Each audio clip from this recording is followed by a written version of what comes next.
To every single one of you who has walked this road with us. Not just the easy win, but the tough, heavy storm. I want to reach out my hand to you, sir, and say thank you so much. Thank you so much, missus, because you didn't just fund a platform. You didn't just support creator. You stood for something sacred, something real. The idea that truth should never be owned by the politicians, by the elites. So thank you so much. Because we're living in a world where headlines are shaped by propagandists. We're living in a world where narratives are created by a politician's agenda. So staying true and telling you the honest truth isn't just hard anymore. It's becoming radical. And we've never taken a penny from any corporation or political party, because we understand that journalism should never be funded by the elites, should never be funded by politicians. Journalists should only be accountable to the people they serve, not the people that they meant to question. But staying independent comes with a lot of cost. It means no more access, no access to fancy meetings, no access to big donors. So we're choosing integrity, we're choosing morals, and we're choosing to put stories in front. And trust me, that's a cost I'm willing to take.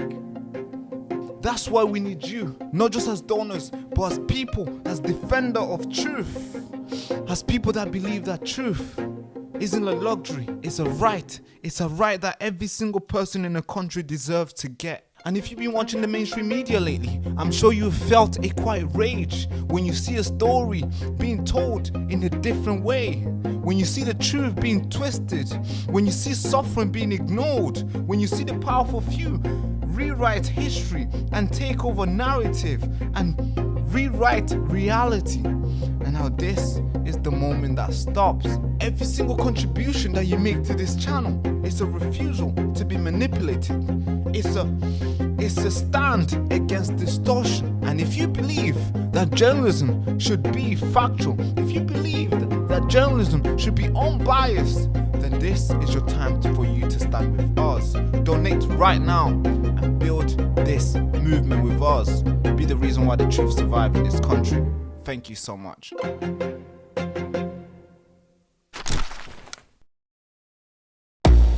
To every single one of you who has... Ladies and gentlemen, patriot, truth seekers, digital warriors, welcome back to the show once again. This is the Baraka Show, the most censored show on YouTube. I can confirm to you, this show is the most censored show on YouTube. We've ramped up everything. The production is high as hell. We're posting hundreds of videos a week now, but still YouTube are trying to throw us off. But that's not gonna change us. No, as long as the channel remains, we're gonna keep on broadcasting. If they want to take us off, we're gonna make sure they take us off live. We're gonna keep on coming to you live and direct. This is the Baraka Show. Your host, your patriotic brother, Baraka Amuri. And thank you so much for tuning in. Man, brace yourself for an impact for today's story. I don't know if they're gonna accommodate very well in your brain, because of course, obviously, the stories that we do, they are always brutal. They are always like stories that you're like, hey, Barack, are you telling the stories from Afghanistan? No. Are you telling us a story from like Nigeria or Boko Haram? Are you telling us a story from like, you know, a place over there in like some random place, Karachi, you know, Herrera in what's the country? Which capital city is that? In Zimbabwe? No, I'm telling you a story from Great Britain. So of course that's why I'm not surprised. That's why they tried like take us down. That's why they tried, you know, censor us. Most of our videos don't get any, you know, enough views. That's why my bank is gone. So I can't even access to PayPal anymore. And that's why this channel has been demonetized for 9 months. We literally just got it back last few days. And still, they still have their knees on our neck. But hey, we're going to keep on fighting. We're going to be coming to you live. And if they're going to take us off, well, at least take me offline while I'm streaming. How cool is that? Fight. But hey, let's get into today's stories. If you're new to the channel, make sure you like, comment, subscribe. Share this broadcast everywhere. Share it to your friend, your sister, your auntie, your grandmas, all of those guys. Let them know that we are still active and we are recruiting as many subscribers as we can, as many members as we can. So just tell them, hey, just go give him a follow. Go check him out. Go check what he's doing. You might learn a thing or two. You might be passionate about your country as well. Just check this guy out. I think that's not too much to ask, is it? So thank you. Share this broadcast. Now let's get into today's story. And thank you so much for all those people who have joined us. It seemed like we got familiar faces, familiar names. Names are very familiar here. It's like we've created our little, what you call it? We've created this little community where when I come live, I kind of know who's who. I kind of know who's sitting where. Like, it's like a little room, 14, 20 people. Small, nice, and I know who's who. And that is kind of cool, to be fair. That is kind of cool. I'll definitely not forget you guys. Don't forget me when we blow up. We will. In the next 50 years from now, I'll never forget you guys. And I hope you guys don't forget me as well. It'll be cool to get to talk to you guys. But here's some stories that we're going to be covering today. As I said, today's stories, my stories are always like, they're like stories that the mainstream media don't want you to know. They're like stories that get the channel demonetized, that get people angry on the left. Like, why are you reporting this? Let him go. Leave him alone. No, I'm going to report it. I'm not going to leave him alone. Look at what he's done. Look at what he's done to a little kid. Yeah, I know. You probably know where the live stream will go, the direction this live stream will go. You can really tell by the title itself. It says, "When will this end?" When will this end? You know? Are you tired yet? When will this end? When will parents feel safe to let their kids walk outside? It's a question that I've been asking for like 2 years now. When will that end? When will mothers feel okay to let their kids walk and go to the park and feel safe that they're going to return on time? No, I just feel safe that they're going to return in general.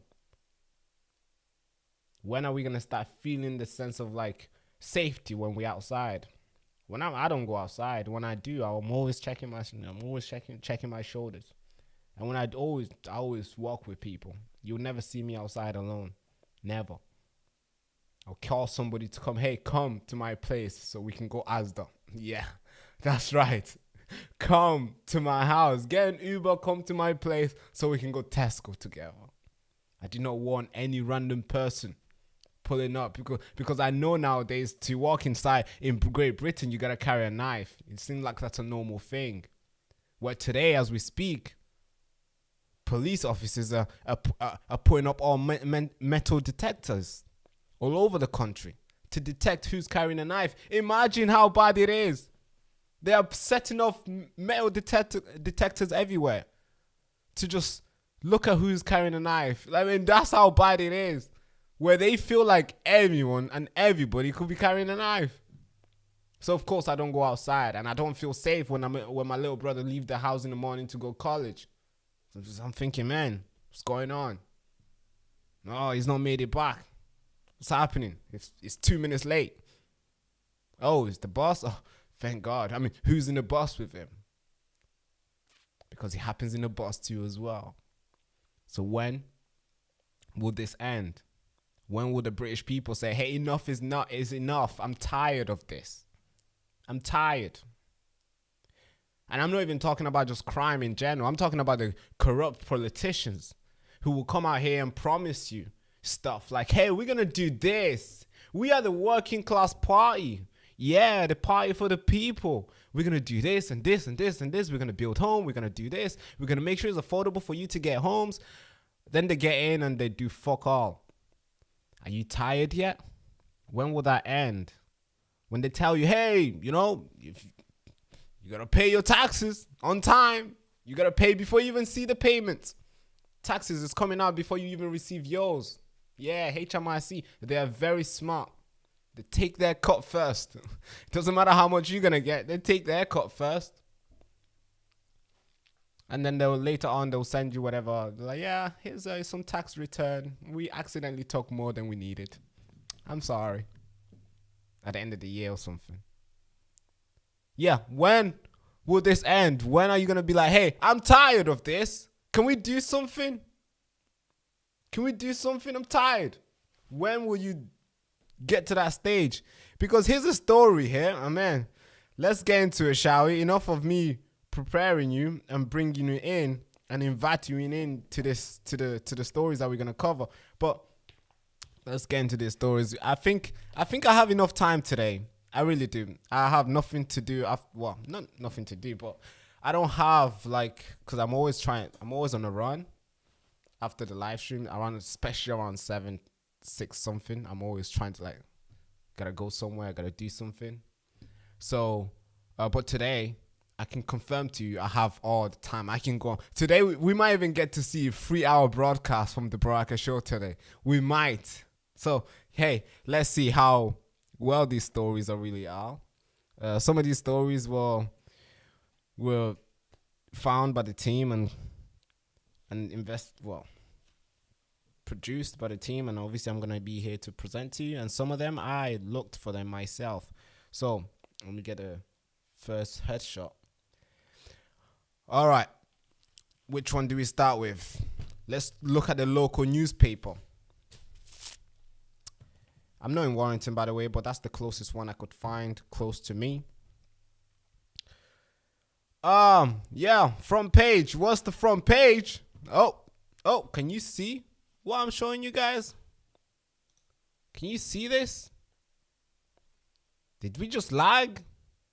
Is it too many people on the live stream? Hey, we got 24 people. Hey, that's a new record here. I'm sure maybe that's what we lagged, but can we get this headshot camera working today? Can we really do that? Can something work today? Can we really get something working today? No, we can't. Wow.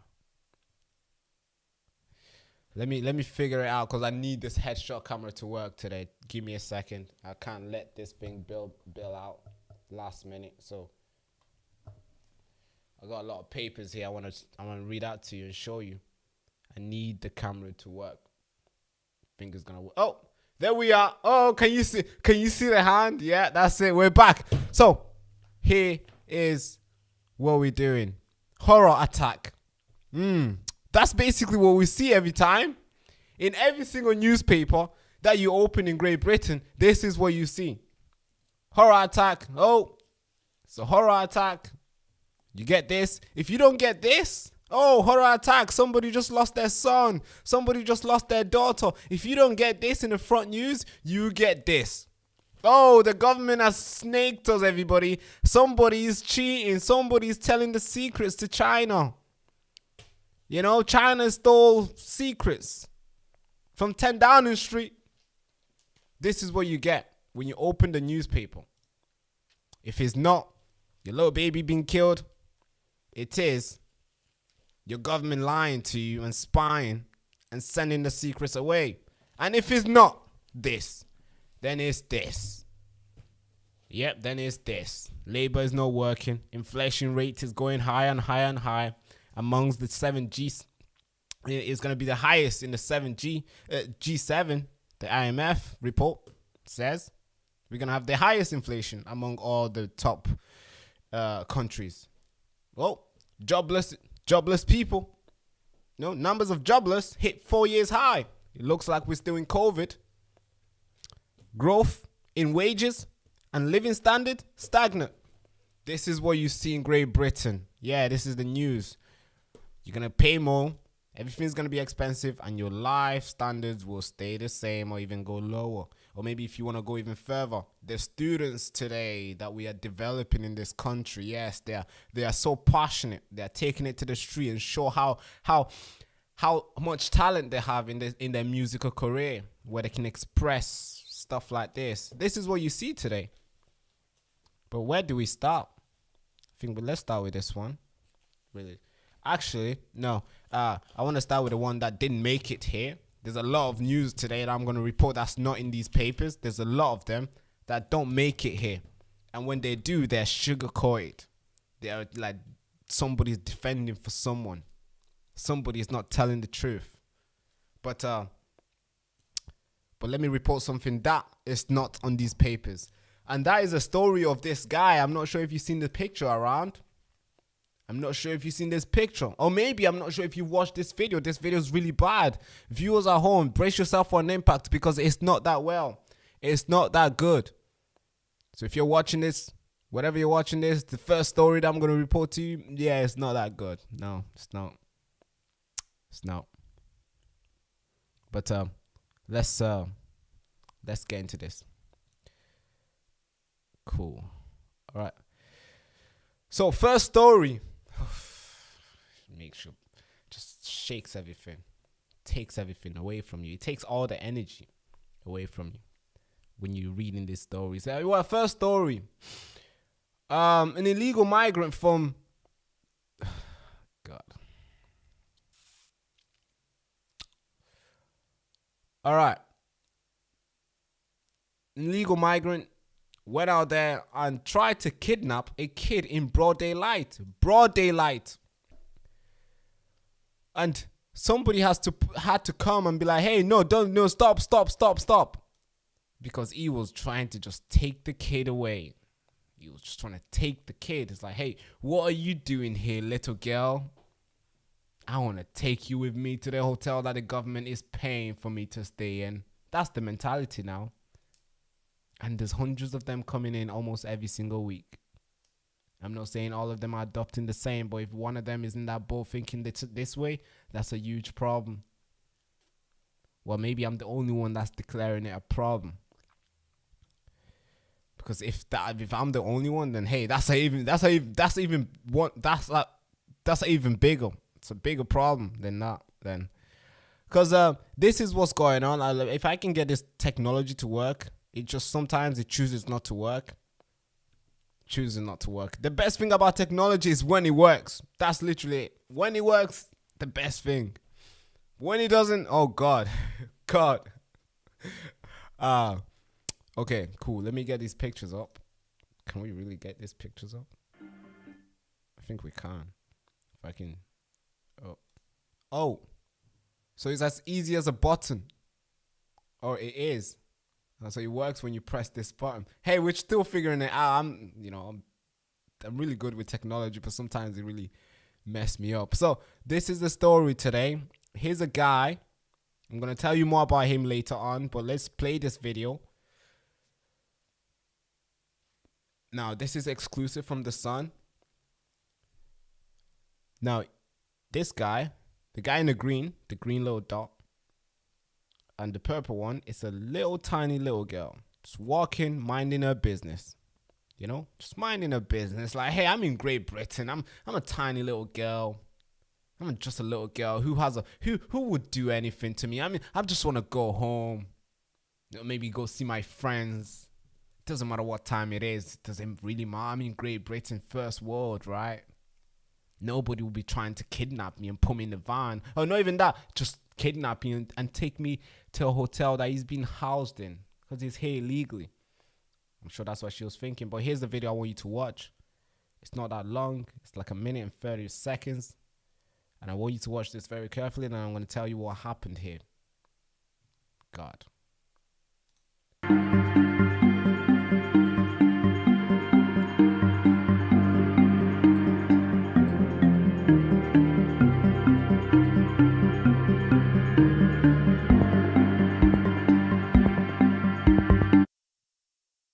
So you're probably seeing that and you're thinking, hey, Barack, what's happening here? What is going on? Yeah, this guy's trying to kiss her. He's hugging her. He's doing whatever he's doing with his thing. I don't know what... God, these stories, man, they get me in trouble. Do you understand why the mainstream media don't report these stuff? Do you understand why this channel is the most censored channel on YouTube? Do you understand that we have 75,000 subscribers and somehow we can't even get 100 people live? No notification, nothing. Because we report these type of stories. Nobody else is doing it. And if they do, they're probably funded somewhere, you know, they got a good sponsor that keeps their bill going. But we cover these stories. So let me explain to you what's happening right now with the kindest word, with the most kindest word I can actually, the kindest way I can actually put this. What's happening here is that this guy goes to a 17-year-old girl, 17-year-old kid. He goes up to her, hugs her, trying to kiss her. And if you see it, if you're old enough to understand what's happening here, he's rubbing his thing, God. For the language, obviously, we don't want to trigger the censorship machine here. But he's rubbing his dick on her. Oh, God. Yeah. This is why we get in trouble, guys. Fuck. Yeah. There's no way you can sugarcoat this. There's no way I can, like, tell you in the nicest way. Maybe my English is not good enough to find the nice, good words to put into this. But yeah, he's rubbing his penis on her, trying to kiss her. But let's watch it again. Brace yourself for an impact. It's very sensitive. This happened to somebody's sister, somebody's daughter, somebody's niece. And to a person.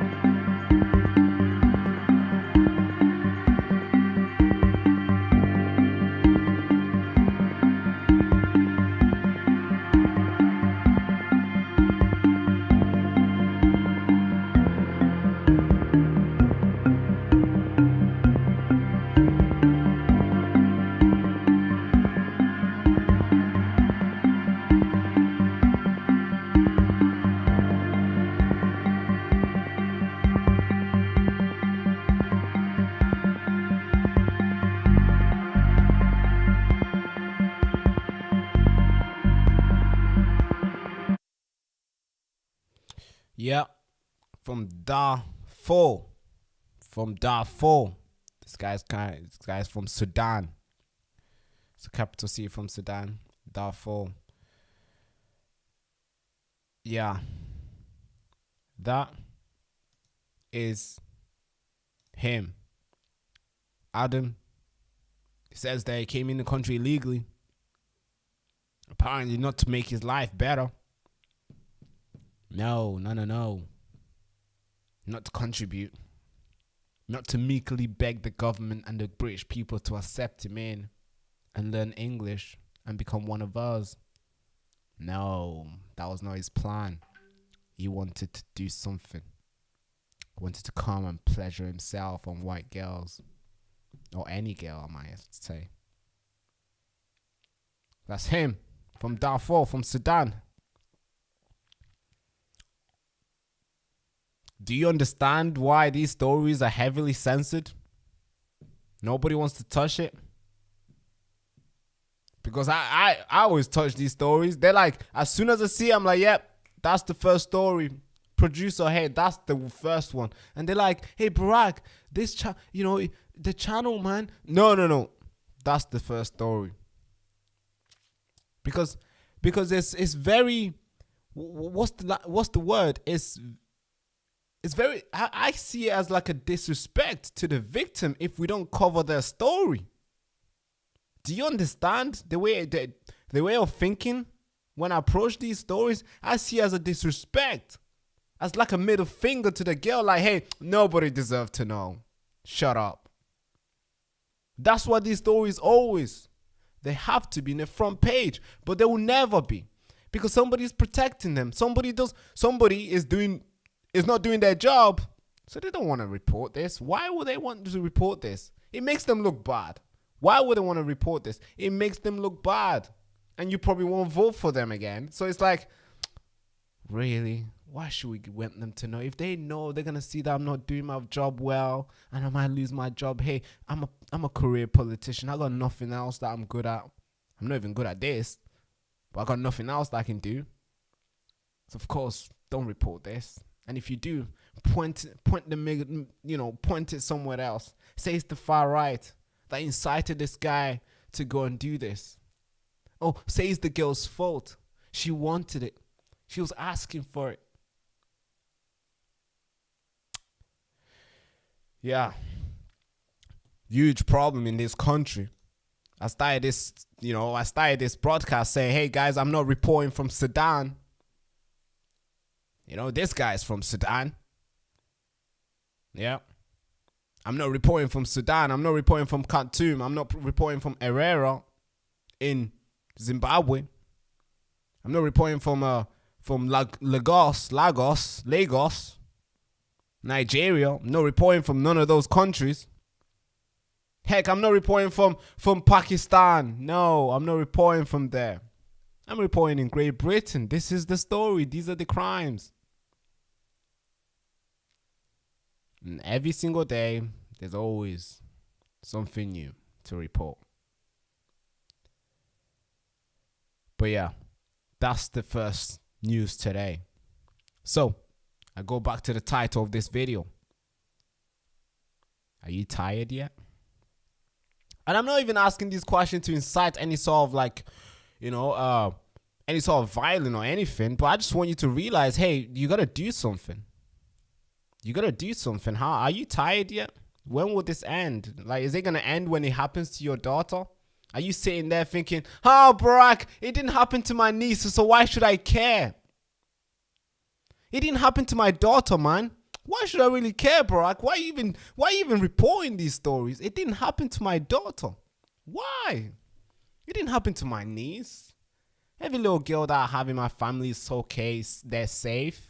I just called my sister up. I said, are you okay, sister? She said it wasn't her. She's fine. So why should I care? Maybe that's what a lot of you guys hear. Of course, without knowing, that's the way it is. It didn't happen to somebody that you know. That's why you don't care. That's why you're not outraged. You just get to tweet a little bit and say, hey.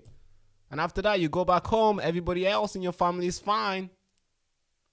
When is it enough? When it happens to you, your daughter, your son, your wife, your niece? Is that when it's going to feel like it's enough? Is that when it's going to feel like, man, I got to do something?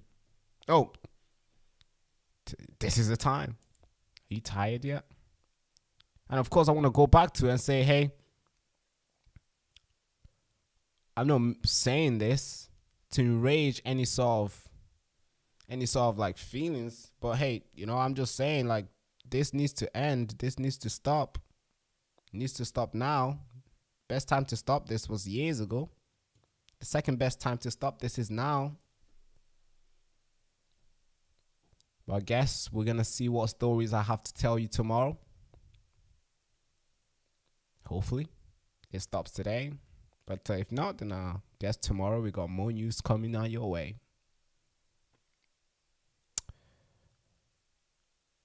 Yeah, this is it.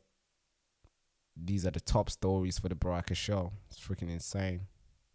If I look the other way, I can report the other way about the economy. It's fucked. Rachel Reeves is preparing to blame it on you. Is preparing to blame on Brexit. Apparently because you went out there with your numbers and voted, because you exercised your democratic right and you went and cast your vote. Rachel Reeves is saying, hey, it was your fault. Brexit, that's why illegal migration, that's why the economy is tanked. Actually, it's Nigel Farage. That's what Rachel Reeves is doing. That's what she's preparing to do. While she hiked your tax. Like, we need to take more from you because it's your fault and it's your Nigel Farage. When is it enough? Now, this is the end of this story. Now, I want to cover more stories today. I did say to you guys today I don't have a time of how long I can report. So we're gonna see how many stories I got. I got five to seven stories today. Let's see if we can get all of them done. Because usually I always come with 5, 7, but I always get like 3 done. But today let's see if we can get all of them done. All of them. I mean all of them. So that's the first one done. This story was meant on the list. The team made this list, and this was 4th story. But you can see I'm always passionate with these stories because they affect human beings, especially children. So this was meant to be story number 4, but we had to do it first. We'll always do these stories first. Now, another story. Story number 5. But let's make this story number 2. We have to. Because we talk about illegal migration. We talk about, immigration itself. All this thing. Hey, who are we letting in? Who's coming in? Where are they coming from? What are they criminals? Do we know? No, we don't. Do we even want to know? No, we don't even ask. Do we even ask them to come? No, we don't even ask them to come. They just come in, and we are always ready to accommodate them. Well, now it's been revealed that one guy came into the country and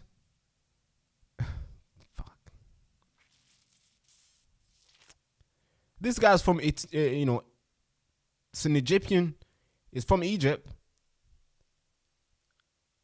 was in a country making bombs for the Muslim Brotherhood.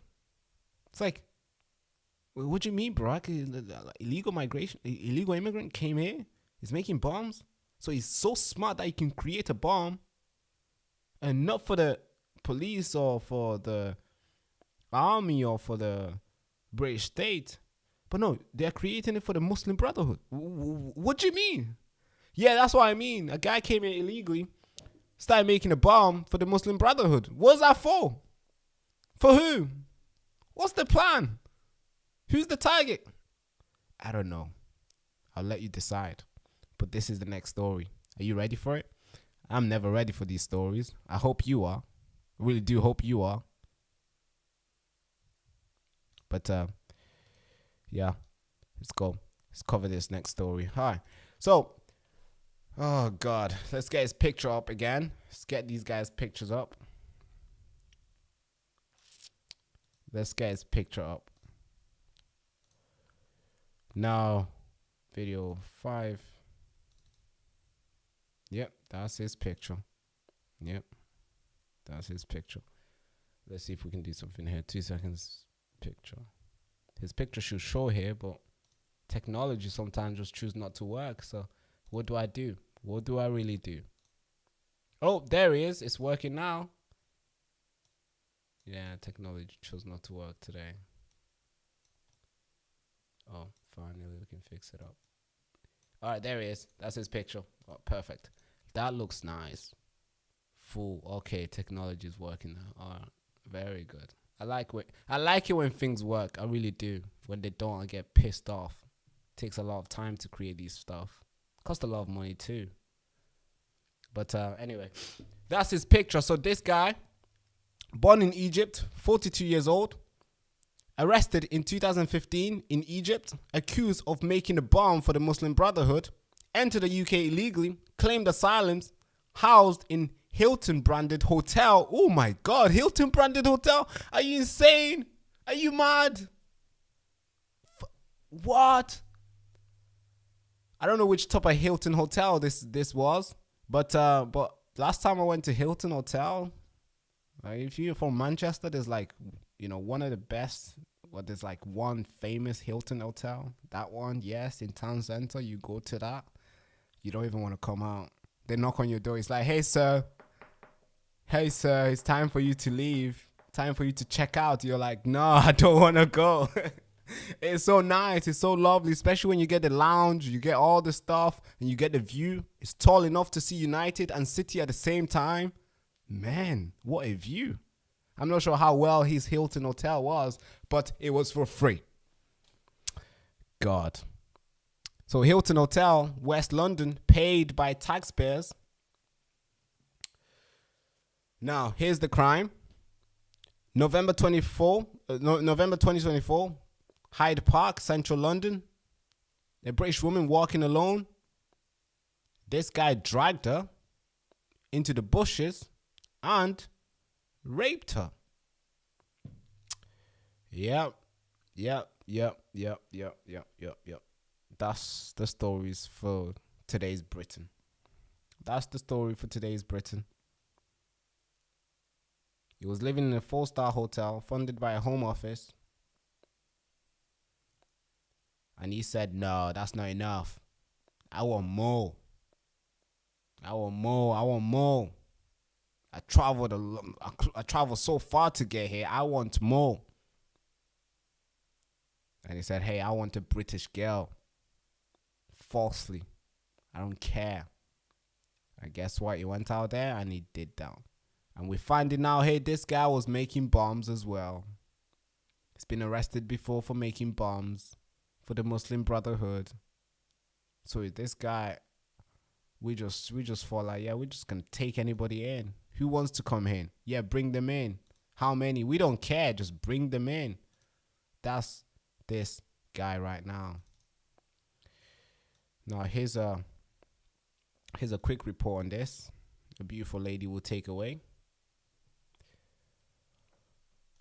We learned today that a terrorist, a bomb maker in Egypt, a convicted one, a member of the Muslim Brotherhood, arrived on our shores illegally, claimed asylum, and was given an all-inclusive stay in a 4-star hotel paid for by us. He then went on to rape a woman in Hyde Park. Successive governments have imported rapists and terrorists into our country. I've said it before. We have no idea who these men are and what their history is back home. They could be terrorists, and now we know that one of them is. And any government would take that unknown into consideration when placing them, and would place them in detention centres, but ours doesn't. They place them amongst us, free to roam our streets. This is no longer a question of immigration. This is a question of national security. These men wouldn't pass security checks in Heathrow, yet if they arrive by boat, they're rewarded and waved through. If this happened in 2001 after September 11th, it would bring any government down. But now we're told it's too hard. And if you call it out, you're called far right. We need to hold a parliamentary debate, an emergency parliamentary debate, because we need answers. How many terrorists have arrived by boat? Does the government even know? And what are they doing to mitigate the serious threat that they have put this country in? This is very, very serious matter, and I would expect resignations. But as usual, I expect nothing will happen and no one will claim responsibility. Of course, nothing ever happens. They'll blame it on you. And they'll probably arrest you for it if you protest too hard. Yeah, they will. Probably arrest you if you react online. If you make too much noise online with it, they're going to arrest you. This is what we got. This is Great Britain today. I don't know if you know, but this is Great Britain. I did start this video by saying, hey, I'm not reporting from Sudan. I'm not reporting from Africa or Egypt. I'm not reporting from Nigeria, Zimbabwe or something. I'm reporting from Great Britain, and these are the stories. I hope they can accommodate very well in your brain. I hope you're accepting the reality.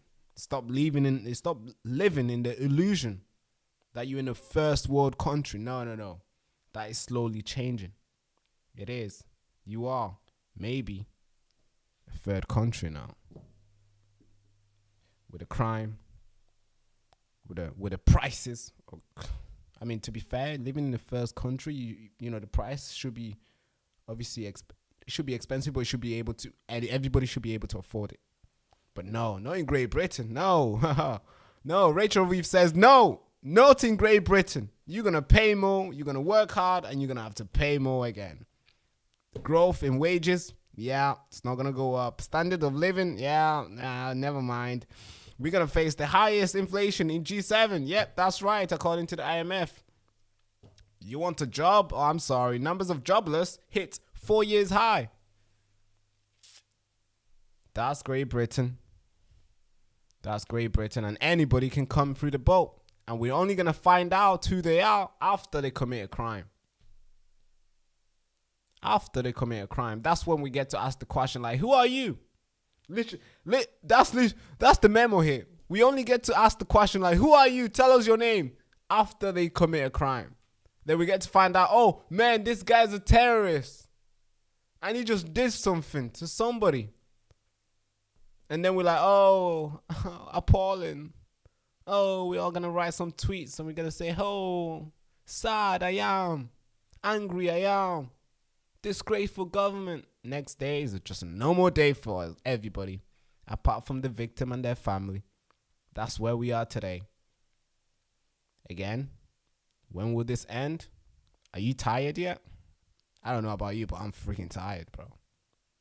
It'll be cool for me to sit here and tell you cool stories. Yes. I always look for cool stories. I don't look for bad stories. I'm really good at presenting the good story. I am really good. I've presented some before. Really good stories. Very good at presenting good, stories. Good stories. But apparently not in Great Britain. I mean, I can't find a good story, but it won't really matter. It won't mean anything to everybody. It won't mean anything because everybody's feeling the pain. It's like going to a funeral and tell a good joke. Yeah, good luck with that. That's where we are today. We are always grieving. We are always grieving. More bad news. More bad news. So I can't come to you with good news. We're always grieving. But this is where we are. This guy has been arrested. Very preventable. I have to say we could have prevented this. Just don't let them in. But apparently, no, that's too hard to ask. And if you do, you're called far right, racist, Islamophobe, fascist. Oh yeah, they got new names. They're calling everybody just branding everybody with the same brush. Oh, just they make up a random brush and just brand you in it, put you in a group, call you all the words, Nazi. Oh, you are a Nazi. You want to ask a guy who's coming in illegally, you want to ask their name, you are a Nazi. Why do you even care? Only ask their name after they commit the crime. They're convicted of the crime that you were crying, screaming to the government that they were going to commit. Fuck, it's insane. The level of gaslighting is like blows off your head. But that's a story for you. We're gonna have to move on to the next story. Let's move on to the next story, shall we?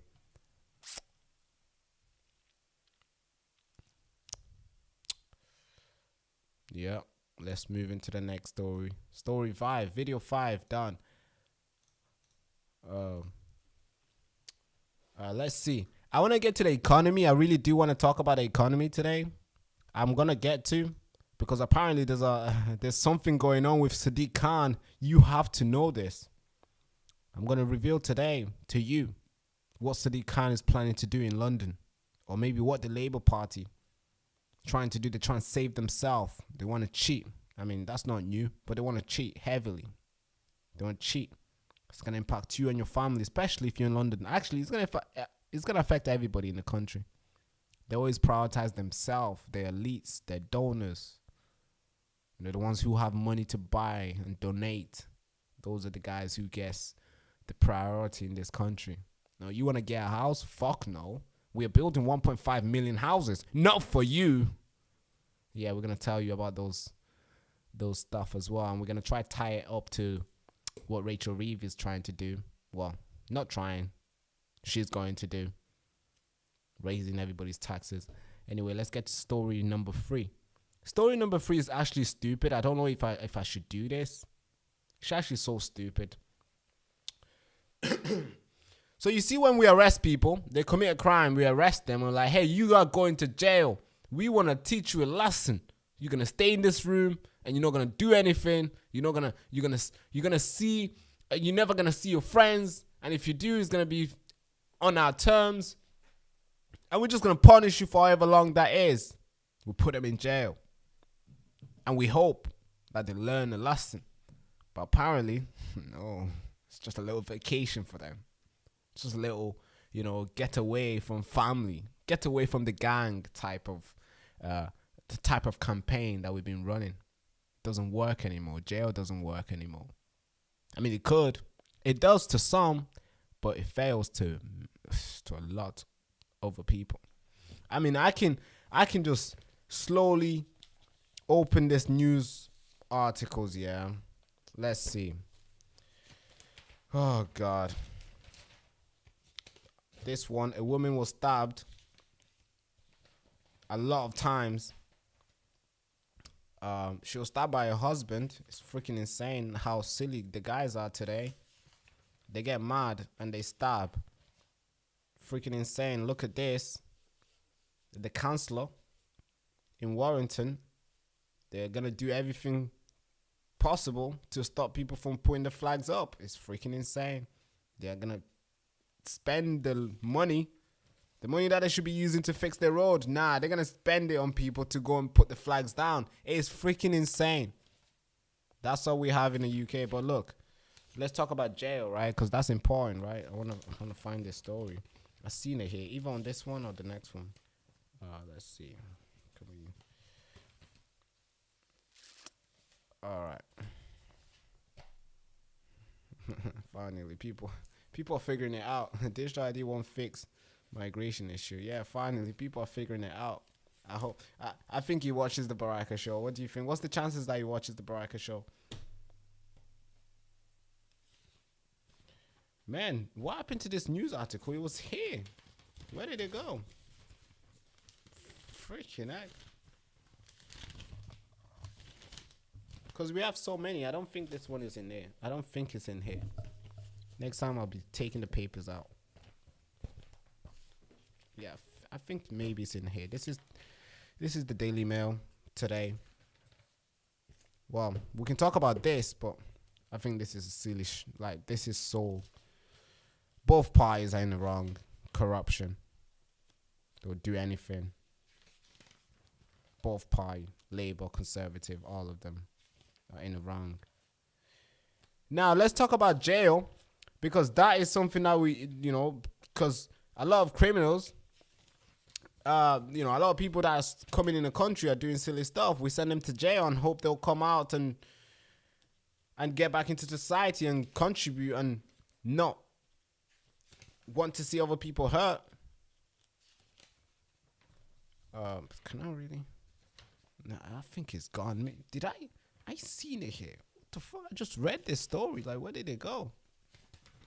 Sorry, guys. These stories, I always prepare. I'm always prepared. But, I'm so pissed the fact that this story is gone. It's not here. But I don't want to waste too much time. But anyways, it was a story of a guy who committed some crazy offenses. And now it's time for him to, he just came out of jail. And he's like, man, I'm so sorry, man. I think I'm going to go and commit another crime. Oh, I'm so sorry. Oh, I think I might. I don't know. It's itching me. It's itching me. Oh God, it's itching me. I'm gonna go and commit crime. That's literally what people come. As soon as they come out of jail, they're like, "Oh, I'm trying my best not to do it, but I'm gonna do it." That's the jails today. They want to go back so bad. I mean, we know the chances of them reoffending is really high. So what's the point of them going to jail anyway if they're gonna come back and just do the same? They want to go back. It's like, what? How?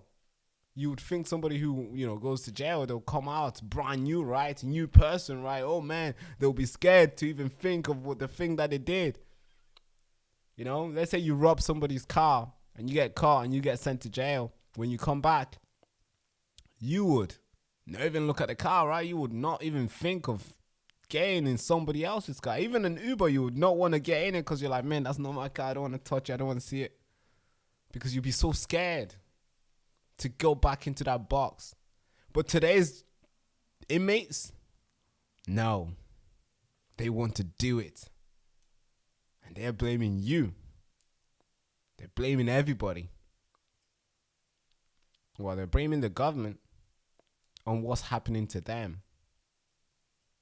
Now, here's the story here. I think I've just rambled a lot. Now, drones are being sent over by inmates or their friends outside. They are getting drones and sending over. They're sending food, drugs, and everything that you can think of. Imagine you're in jail. Let's say you did something crazy. You did something bad.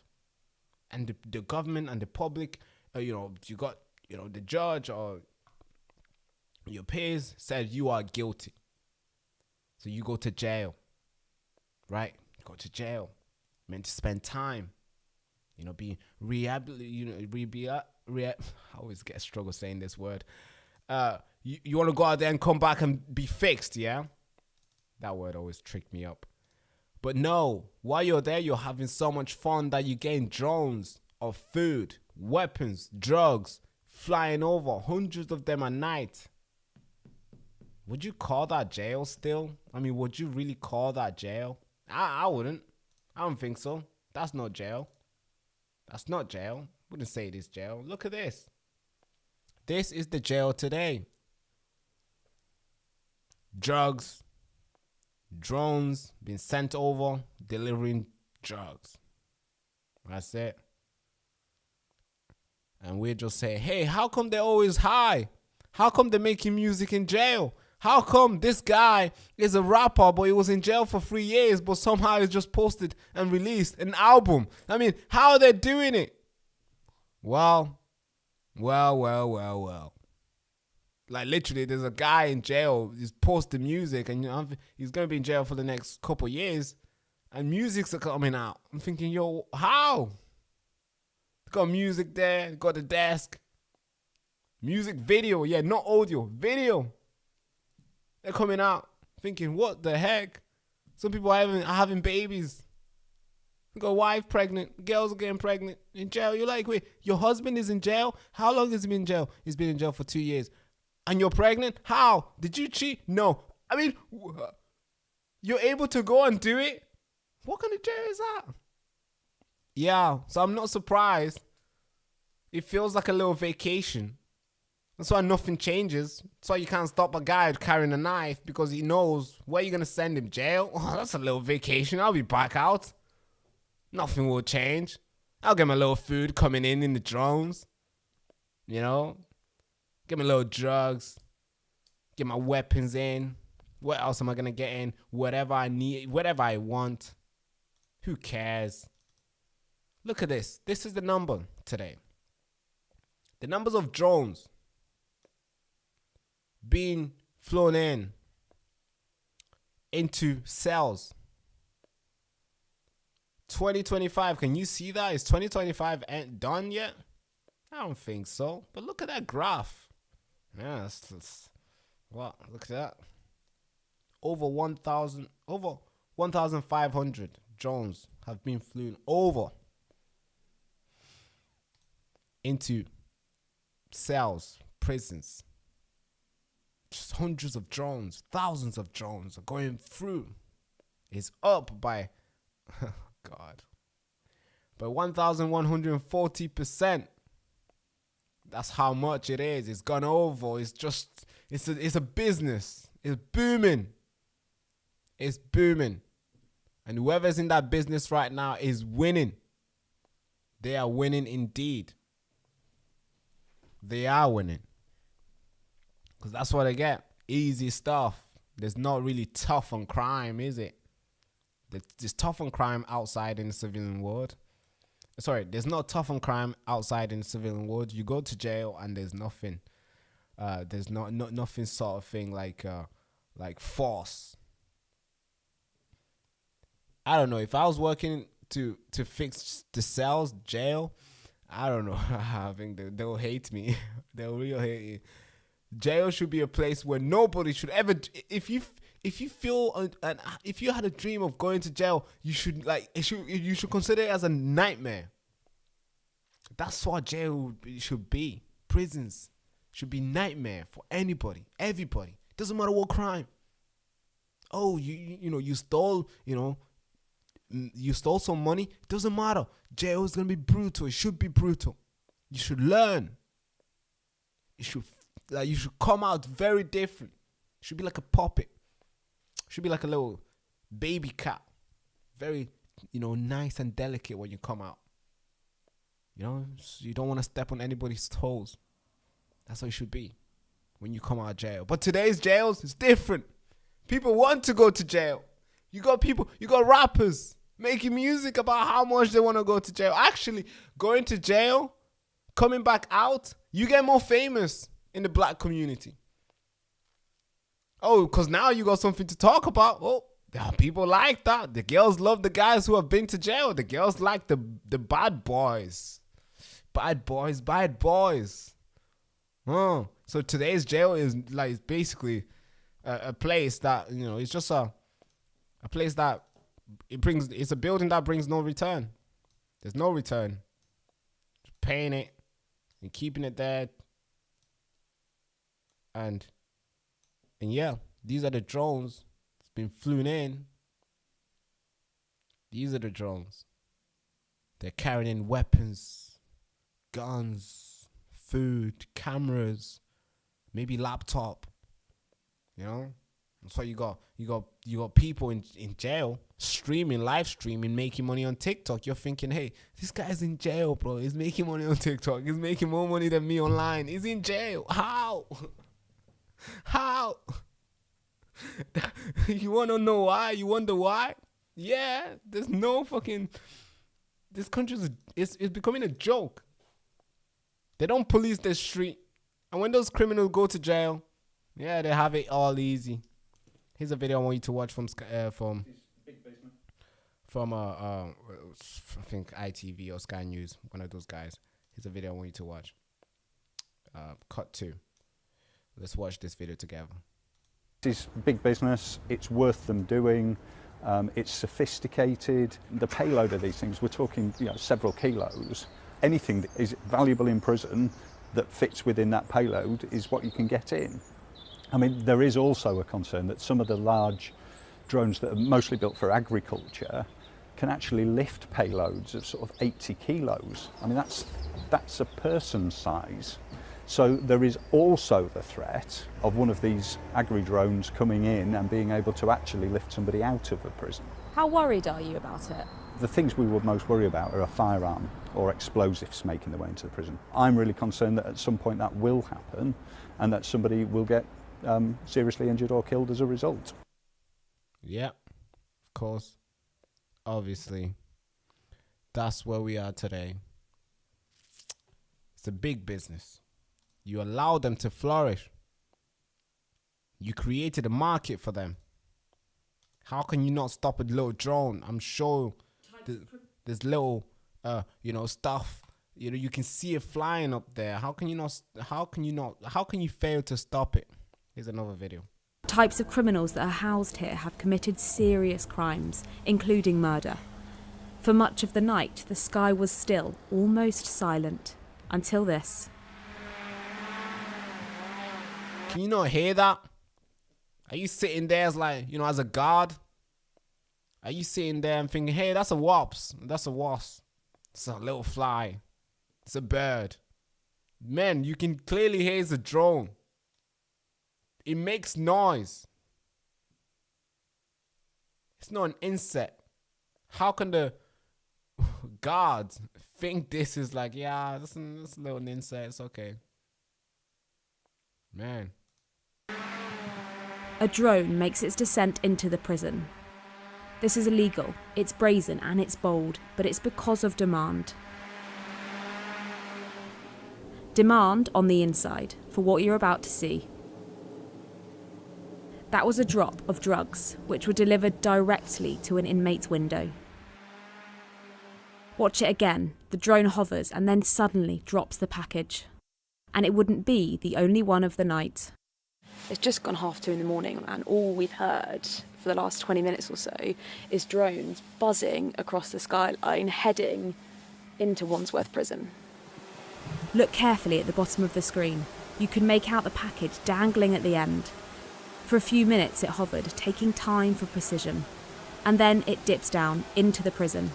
Again, sources tell me this was a delivery of drugs. What we've just seen is pretty much one of the biggest problems facing prisons right now. Drones that are able to freely fly over the walls of a prison that's housing some serious criminals. Very serious criminals. And just like you've seen that, it's very easy for you to see it. I'm sure it's easy to stop it, but nobody wants to stop it. Let them create the market. Well, we create that market. The government created it. The guards probably involved. And we're just going to let them flourish. Again, I did say this is a stupid story because it could easily be like, I mean, how can you not stop this? They're in jail already. Like, how? Yeah, exactly. Somebody just commented, there is cameras everywhere. This is deliberate negligence. Yeah. Yes, exactly, bro. How can you and I figure it out while these guys who are smart people not able to figure it out? They went to university, college, and all these things, doing this. But somehow they can't figure it out. But you and I, we're just maybe all we know is just how to scroll online, but we can figure it out. So, yeah, of course, it's deliberate. Negligence. Yeah, they don't want to do anything about it. They don't. Why would they want to do anything about it anyway? So, yeah, I'm not surprised. I did say this story is stupid, but it's good to cover it. It's good to cover it. That's the drones invasion. How criminals are taking over the Britain's skies while they're in jail. Yeah, it's insane. So video 3 done. Now, I did say I want to get to many stories, but guys, I don't know. I don't know. Hey, if you're new to the channel, make sure you like, comment, subscribe. I don't really ask this as much, but we need you to subscribe. I'm going through a lot of stuff that, doing this, it's a lot of stuff. Cost what? It's affecting me personally. So if you can subscribe, that'd be really cool. In the last couple of days, we got a big boost in subscribers. I think we've gained over, maybe 1,000 subscribers the last 2 days. So if you're new, stop what you're doing and subscribe. Don't think about it, just subscribe. That's all I'm asking for. Yeah. Now, let's get to the second story. I think we worked this back up. We had a first story, we didn't do it. We started 4, 5, then 3. Now we're gonna do 2. I want to end this story with Sadiq Khan. We're gonna end it there. We're gonna end it on the Sadiq Khan story. But I also want to cover this one, which is freaking insane. This should be a national story. It's embarrassment. It is an embarrassment on Ireland. I don't know what the Irish people are doing. I'm not sure what the Irish government is doing. I mean, we all know they're fucked, but like what? You probably know where I'm going with this story. I'm talking about Enoch. What a guy. What a lovely guy. He has principles. He's been standing on his game and is staying defiance. He's standing tall for it. And all the injustice that he's faced, and he's still standing tall. Talk about great model. Talk about a teacher that I would want to learn from. This is how that's him. It's somebody that I would want. It's a teacher that I would not be late to in his class. I would want to be in detention with him just so I can spend more time with him. That's Enoch. Yeah, that's how much respect I have. He's fighting for something bigger than him. And the Irish people are still sleeping. Wake up, Irish. The island, wake up. Stop sleeping, man. Disrespecting the people that came before you guys. You know how much fight the Irish people have in their blood. Yeah, you disrespecting the people that came before you. You know how much fight they put up with the British Empire and all the evil that came in, trying to rule over you guys, trying to push you guys around. But you guys stayed defiance for years and years and years, and you kept on fighting, and you got your independence. You still keep on fighting. But today's Irish. Today, I don't know what you guys doing. I'm not really sure. Gotta do something. Gotta support this guy. Now here's the story. Enoch has been fined 225,000. 225,000. No, it's not 225 pound. 225,000. I know. Yeah. And you're probably thinking, Barack, man, he must have done something crazy. What did he do? I'm sure he did something really bad. I mean, why would they fine him that much? He must have done something really, really bad, Barack. Oh, God, he's a criminal, maybe. He killed somebody's baby, maybe. Actually, no. He's fined that much. Uh-oh, we might get in trouble here for saying it. I might get fined as well for saying it. He's fined that much because he refused to push the trans ideology, to confirm into the students' pronouns. He said, no, you are not a girl. No, you are not a boy. No, there's no 65 gender. That's what he said. And guess what? £225,000. You gotta pay it right now. Fucking hell. Talk about control. Talk about, we talk about being bullied. Yeah, people are getting bullied here and here and here. Talk about being like bullies. These institutions are the biggest bullies that we are seeing right now. They can just bully anybody. They can censor you. They can do anything they want. And they've been emboldened by your lack of defiance. They've been emboldened that you know, because you're not coming out and saying no to this. You're not tired of being bullied. That's why they have been emboldened to become bigger bullies. They're able to fine you this much because you refused. Oh no, why would you refuse to confirm my pronouns? Why? You make me sad. Now you gotta pay this much. What? This is oh fuck. I have to watch my tongue here because I might get fined as well. I did tell you guys I could potentially go to jail very soon. I'm debanked. I don't have a bank on my name. I can't even open PayPal. Yes, that's how bad it is. I can't even open PayPal. Imagine. I got nothing on my name. Like if you say, Barack, what do you own? I own nothing. Nothing. You're like, hey, show me your bank statement. I'm like, I don't even have a bank. But good thing I got a good family, got good friends, good partner, I have to say. Really good partner. Everything's taken care of. So I'm just chilling. I own stuff, but I don't own stuff. How can they get me? They don't do in trouble. Nobody knows them. So I can say a lot of stuff. Shit, obviously that's why I'm in trouble now, but fuck, I can't really say, because obviously it's affecting my business, it's affecting me, it's affecting everything. You know, the fact that where you have to explain why you're using somebody's card on, like, when you're doing stuff. The fact that sometimes things get rejected because, hey, this doesn't match your name. And then you got to get that person to write a letter and do this and to say, hey, this is your money. And it's freaking insane. And now they want to bring digital ID. I will be the one mostly affected.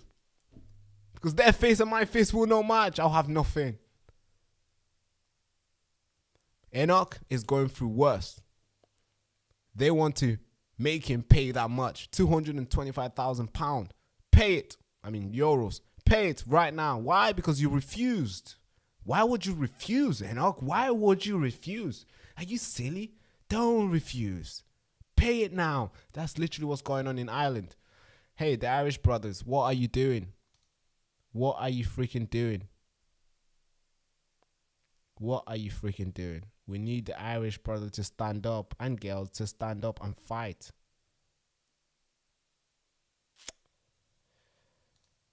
We need you guys to fight. Fight. Now, let me play you this video from his team. His team has a video. I want you to listen to it. I want you to see what his team are who the team is fighting. They are fighting evil monsters. And it's good that they got to see who's pushing this, because I hope they've got to see these evil guys' face and girls' face. Because they come at you nice. They come at you, like, oh, we care for you. This. And they just give you the eyes, like, why would you not confirm Why are you resisting? Pay the money or say I am a girl. I hope this guy is seeing the person's eyes. I'm sure if you look at through their eyes enough, you can see the devil behind. Operating. They have been captured. Their souls is gone, long gone. And now they're just pushing evil agendas. And they'll do everything. They'll debank you. They'll do all the stuff. Now, I don't want to bring this. I want to play you this video. But hey, for me, I can't even get PayPal, bro. I got multiple emails. I've tried. I literally have one email. Barakaamuri number@gmail.com. I got all these emails. And I tried to get PayPal. Yes, PayPal. Yeah, all you gotta do to get an email, right? As soon as it gets opened. Yeah, it opens. It's working. I'm like, oh, thank God. I can finally do something financially. I can maybe receive some money, some coupons somewhere. Maybe I win some little game. Or I might, tell them to send it through PayPal. And as soon as they find, as soon as it's confirmed, it's like, hey, your PayPal has been opened. Great stuff, great stuff, great stuff. Guess what happens next? Maybe a couple hours, 24 hours. The next day, I'll receive another email saying, hey, your PayPal has been closed. No warning, no explanation, nothing. Can't even get PayPal. I tried to go to Metro Bank. Doing all this. Monzo Bank. Revolut. All these banks. I type my name. Now everything is digital. You type, you show your face, you send it your, take a picture of my passport. I'm like, yeah, they send it in. And they're like, hey, we're going to let you know within a couple hours, couple minutes. Oh, we can't open your bank right now. Why? How long do you need? That's what I am going through. So imagine what this guy is going through. Man, I can't speak for him, but I know what he's going through is tough. Man, because his bank has been closed long time. I know, he made a video about it. He lost his bank long time. He lost his payment long time. He's been fighting this for months. And now, hey, we want you to pay us $225,000. Why? Oh, because you didn't confirm. Oh, you resisted. Oh. Why would you resist? That's what he's fighting through. That's what he's going through right now. But let's play this video. This is insanity what's happening to Enoch Burke, an upright, intelligent, kind, lover of his students, young teacher. Yes. This should never have, it would never have happened only for the church, who was silent, never came onto the playing field because it's betrayed Christ. It has agreed with the corrupt judge and the government, and they've got their 30 pieces of silver, but it won't end good for you. It never ends good when you betray Christ. You get your 30 pieces of silver, but no thank you. And just remember that, parents, when you see them on the pulpit, they're Judases. And this should never have happened. It would never have happened if the church had stood up for the ethos of this school. Doesn't believe in it. We're standing outside Wilson's Hospital School here in County. The church, I don't know about today's churches. You have to be very, very careful which church you attend. I'm not sure, but today's churches, yeah. I think if Jesus was alive today, of course he is alive, but if Jesus was physically alive, walking, I think he would still storm today's churches. Because when you work in churches, as soon as you see the pastor speaking, you're like, hey, am I in church or am I in like a little club here where he's going to be talking and pushing these rubbish agendas? So today's church, I don't know, I'm really, really disappointed. But hey, let's carry on watching these videos. This video of Enoch. I mean, it's very disappointed. I'm very disappointed of what's happening to him. How long it's been going on for. I mean, this guy should be back to work. Should be doing his stuff. But no, we're not going to let you have your life. No, we're going to ruin it. We're going to make sure you pay for it as well. Now, I was at the High Court this morning with my father, Sean Burke, and my sister, Amy Burke. And we attended the court this morning because the Board of Management of Wilson's Hospital School had yet another application to have Enoch Burke arrested and imprisoned, put back into Mountjoy prison for refusing to bow down to transgenderism and to obey that instruction by Principal Niamh McShane 3 years ago to call a young boy they. an abomination. And we had papers before the court this morning. There was a Court of Appeal decision only 6 weeks ago, a major development in this case, where the Court of Appeal came out and did something that had not been done before, recognised simply, number one, that the principal's overarching complaint, those were the words used by the Court of Appeal against Enoch Burke, the principal's complaint against Enoch Burke was that he refused to comply with her instruction. And we've had, since the very first day this case came before the court, it came before Judge Siobhan Stack on the 30th of August in 2022, and she said this has nothing to do. She agreed with counsel for the other side with Enoch Burke's views. A manifestly false statement. Then we had Judge Max Barrett saying this is not a transgender issue. Another manifestly false statement. And then we had Judge Alexander Owens, and he came out and upheld the lawfulness of the suspension of Enoch Burke without once considering, was that instruction legitimate? Was it accordance with law in this country? Yeah, of course, it's probably not. It's never according to law in the country, never. It never really is. This is what's happening to a guy, a normal guy, just a teacher, man. He was just a normal guy. Just a normal guy, just wanting to teach and wanting to do stuff. Just like you and I want to do stuff. But no, you can't do that anymore. A guy will come out to you, a teacher will, a student will come out to you, or somebody, a tiny little devil will come out to you and be like, hey, say this or I charge you this much.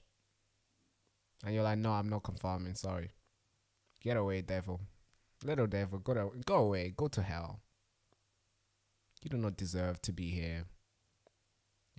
This is heaven on earth. You're not meant to be here, little devil. And the devil's like, hey, I'm going to take you to court. You didn't confirm my gender, no. Oh, shit, fuck. See, this is why we get in trouble. All right, no more. I can't say no more being me. Like, shit. But yeah, somebody just, so this is the story here. But I want to respond to a comment that I just seen. Truefinder says, Barack, when YouTube demonetized you, did they repay everything that they owned? You'll be surprised. You'll be surprised. So when YouTube demonetized me, we was scheduled. So listen to this. I know this date very well. Oh my God. So we were scheduled to get paid over £3,000 from YouTube. Because obviously we do a lot of work. It costs us a lot. We put so much work. So we were making enough money to keep the thing growing. And we were getting like 10,000 subscribers a month. Like we had 2 months where we just went on and YouTube said, hey, we're going to take him off. So we were scheduled to get around £3,000 from YouTube that month. Now you get paid on YouTube from 21st to 26th. So you get paid literally just around those 3 days. So you might get paid on the 21st, 22nd, 25th, just around there, 24th, 3rd, whatever. That's when YouTube pays you, right? Now, you want to know what date we got demonetized? Oh, shit.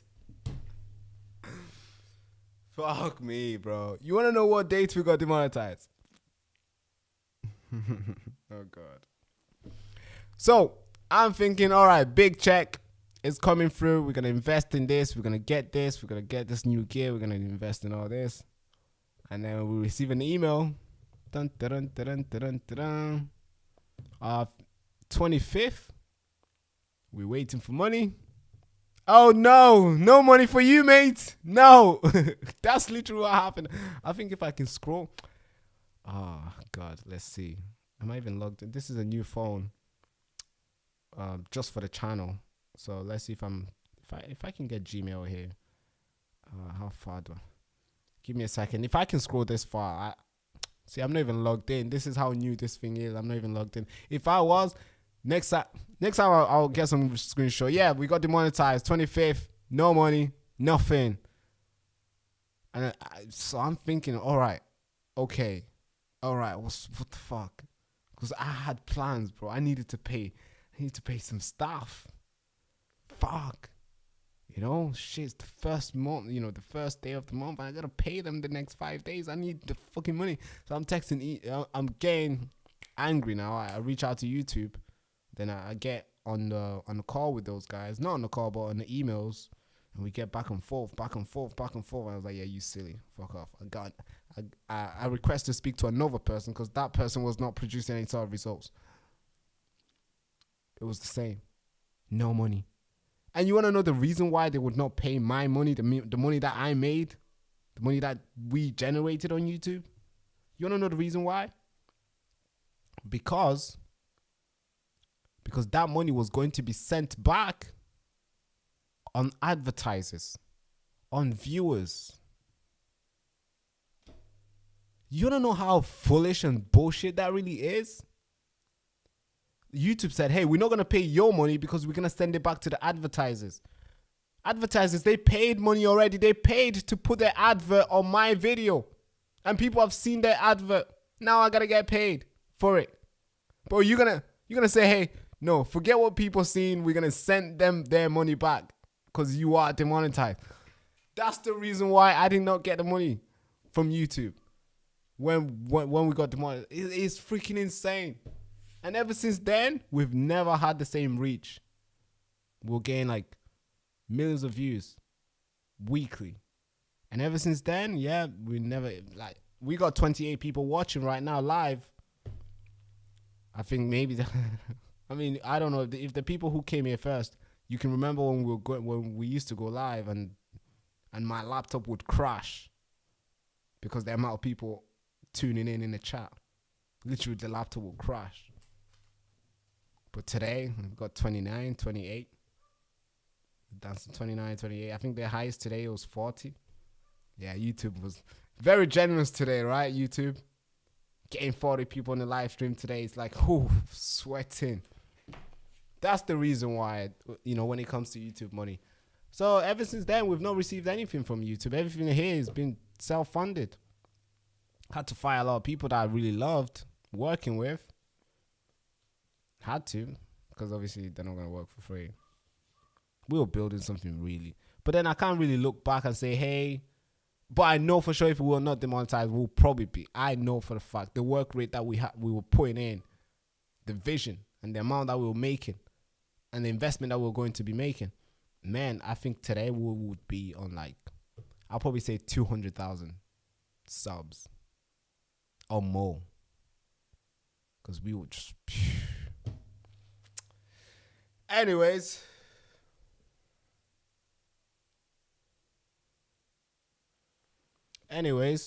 that's what happened to me, but I don't like repeating these stories because we're on a new boat now and we're going fast and we're gonna win.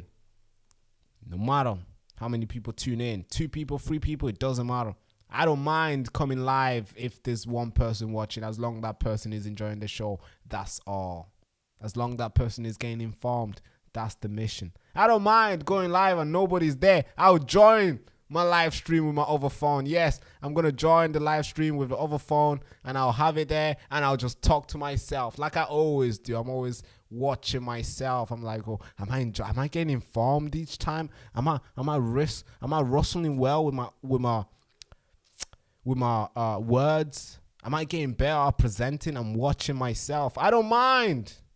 There's always going to be one person watching me, and that will be me. I'm always live. I'm always watching myself. I think that's the reason why we got this new phone. So I can just watch myself. I can just sit there. I can have it there.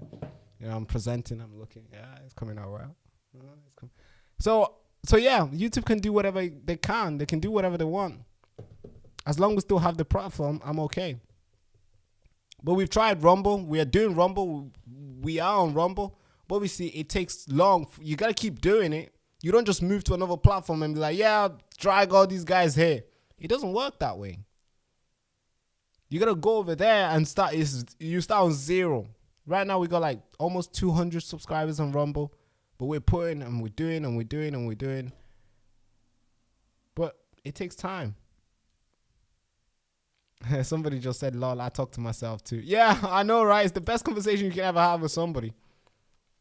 But yeah, let's move into the next story. But this is what Enoch is going through. It's tough to go through this, and he's having it worse. He's having it bad. And the fact that the church has just thrown him away to the wolves, to the bears, and they're not helping.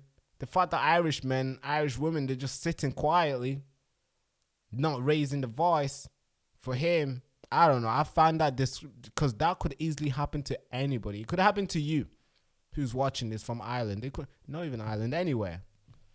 They can come at you and be like, hey, say this, and you choose not to say it. You could go through this. They put you in jail, debank you, take everything away, take your job, and now tell you to pay this much money. And that's what's happening to him. It's freaking insane, and it's not fair. They are bullies. Big bullies. But let's get to the next story. Shout out to Enoch, man. One day we're gonna get you on the show. It'd be cool to talk to you and hear your story, bro. I know what's happening to you is freaking insane. I mean, I've never gone through that, but I know it's freaking bad. Yeah, that's what's happening. Teachers fined 225,000 because he said, no, I'm not gonna say that word. You are not what you're telling me to say you are. And the court is now saying, hey, because you didn't do that, you need to pay this much. If not, you're going back to jail for not paying. Yeah, it's not fair. It's not fair. It's not freaking fair, man. Now, let's talk about the next story here. We've been live streaming for 1 hour and 30 minutes so far. I did say, guys, I can go for 3 hours today. But of course, it has to make sense. We have to have enough stories for me to do that. Now, let me see on my story bucket here. I got maybe 1 or 2 stories. I don't mind taking questions and taking calls and whatever. But we'll see. We'll see at the end. I got 1 story. I want to talk about the economy. Or maybe we might find something here. Where, see, right here, a woman, normal girl, normal person, a mother, horror attack. What happened? A woman fights for her life after being stabbed at rush hours. A woman fighting for her life following a knife attack on Monday. She was rushed to the hospital after stabbing at her property in Manchester Road. A guy called Gavin Shaw, age 61, from Manchester Road, has been charged with attempt of murder and appeals in court on Wednesday. So this happened yesterday. See page 5 for more story. These are the stories today. And when you read this story, you get to know that this guy is her husband. Yeah. So guys turning up and be like, hey, I want to stab my wife. Yeah. That's today's guys now. They get so angry, so emotionally. Oh, God. Freaking sick as fuck. They get so angry and emotionally manipulated. And say, I want to fight my wife. Oh, I want to stab her.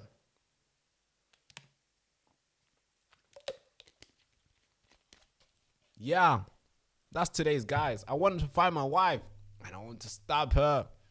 Bad. That's this story here. That is the story here. So, should we give it a read? I think she deserved that much. Let's tell her story. She's suffering right now. She's fighting for her life. It would be silly for me not to cover this.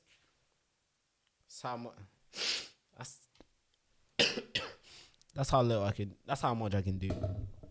All right. Okay. Maybe we might not be able to live stream for 3 hours today. I'm getting worse. Maybe I should just stop working. Stop talking. Because the more I talk, the worse my throat gets.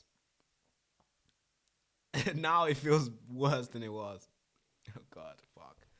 But let's give this a little read, and we'll cover the last story about Sadiq Khan, and we'll call it a day. So, suspect has appeared in court to face charges of attempted murder after allegedly stabbing his partner. A huge emergency service presence emergency service of police and paramedic closed Manchester Road in Woolston on Monday afternoon, shortly after 4 p.m. Cheshire Police received multiple reports of incidents at a residential address on Manchester Road. Officers attended the scene and found a 55-year-old woman with stab wounds. She was taken to the hospital with by air ambulance, and in a statement on Wednesday, Cheshire Police confirmed that she remains in hospital quote, I quote, critical condition. And a 61-year-old man from Warrington was arrested at the scene on suspicion of attempted murder and taken into police custody. He was charged with attempted murder and was remained in custody to make his first appeal in relation of charges before Warrington Magistrate Court yesterday on Wednesday. Gavin Shaw is the guy that we're talking about. Gavin Shaw is this guy. I don't know if you can see this. Let's see. I don't know if you can see this. Can you see this picture? I wish you yeah, that's him. Look at the way he looks. Yeah, this is the guys we're breeding today. They get so mad and stab their partner. You see? I wish I could get a picture here. But yeah, this is the way he looks. So Gavin Shaw, where was I? Gavin Shaw. Where was I? Gavin Shaw. Yeah, Gavin Shaw, age 61, of Manchester Road, appeared in the dock wearing a grey jumper. Next to a dock officer, he confirmed his full name, date of birth, and address to be on the property of Manchester Road. I don't know why do we need to know this? The defendant was not asked to enter a plea to the charges of attempted murder at this stage. Legal advisor Diane said, I quote, "You are here facing an alleged allegation that can only be tried in the Crown Court by a judge and jury." What? Just charge him already. Nah, I'm playing. Of course not. Yeah, it's good to do all this due process. Could be the wrong guy. Could be the wrong guy. Or maybe the glove might not match. The glove might not match, right? Hey, this, stuff like this happened. We want to give him his trial. Give him by peers and juries. But yeah, let's carry on reading the story. Chloe Doreen, the prosecutor outlined some brief details about the circumstances of the allegations the defendant is facing, and it was heard that he and the wife had been in relationship for a long period of time, and that he had recently deteriorated. Ooh, what does that mean? Mental health? I'm not sure. The prosecution alleged that Shaw armed himself with kitchen knife and stabbed her repeatedly. Whoa, what kind of argument took place? I mean, what? I don't know, I feel like today's guys are really weak mentally and physically. I don't think if you're arguing with a woman, or even if you're arguing with a guy, no matter how brutal the argument really is verbally, you don't have to pick up you don't have to. Just listen. It's a girl. Not saying that she's not physically, dangerous, but I'm saying, hey, it's a girl. Just listen to her. And let's say she calls you anything. She's like, hey, you are the worst man ever. Oh, I wish I married John. Oh, I wish I slept with John last night. You are the worst. I did this for you. I make food for you. You don't even, you've never made me finish. All this brutal words she's throwing at you, and you're a guy, and just take it. Listen to it. Just take it. Swallow. Just take it. Drink some water with it. If you have to, drink some water with it. Just take it. You don't have to say, hey, I'm going to pick up a knife. I'm going to stab you because you said this and this and this. Really? I don't know, man. Don't be easily manipulated to carry these sort of attacks on anybody, not just a woman. I've been through brutal arguments. God. I'm 24-year-old, but I feel like I've done a lot. Oh, man. I've gone through a heavy argument where I was angry as I wanted to put somebody in I was so angry. My first business office lease. I remember this. It was in town, Manchester town. Big building. If I tell you the story, you'll be angry. And you will be angry. When I tell people this story, I get angry myself because my last phone, I still have my phone. I kept the chat. So I know it's visual, it's there. I wanted to go get this office. This new office. I got people working for me. I had 7 people back then, and we were operating in Starbucks. Starbucks was my office. Literally in the Starbucks, I'll get there before they open. I got a big stack. I used to come with big stack, a big suitcase. Not suitcase, but big papers and my laptop and stuff. And Starbucks was my office. I was sitting there. Guys are coming in. I'm like, yeah, come in. I literally did the interview at Starbucks and I hired them. And they're like, hey, where do you work? Now we work here. We have nowhere to go. What do you want me to do? Book a place every single day and pay for it daily? No, I don't want to do that. I want to save money so I can get an office so everybody can come in one time. We can have a key. We can stay for however long we want. So yeah, we made money. Wow, the business made money. And I was like, all right, cool. We need to look for an office now. Great. And we did. And we got this office. Oh, God. So we went there. We got this office.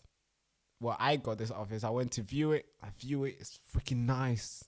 It's giving me the Wolf of Wall Street type of vibe. Yeah, I know. I'm sitting there. And that's my favorite actor as well. Leonardo DiCaprio. Nice. His glasses. Full glass. You stand at the top and you look down and you see Manchester City. No, sorry, you see the town city, the Manchester town, and you're like, man, this is beautiful. I am 22. I think I was 21. I'm 21. I'm going to be carrying the key and the fob. This will be my place. God. Right now we're operating from Starbucks. And then the guy's like, yeah, we can sort you out. We can do this. We can do this. We can do this. And he's like, hey, leave a deposit. Fuck.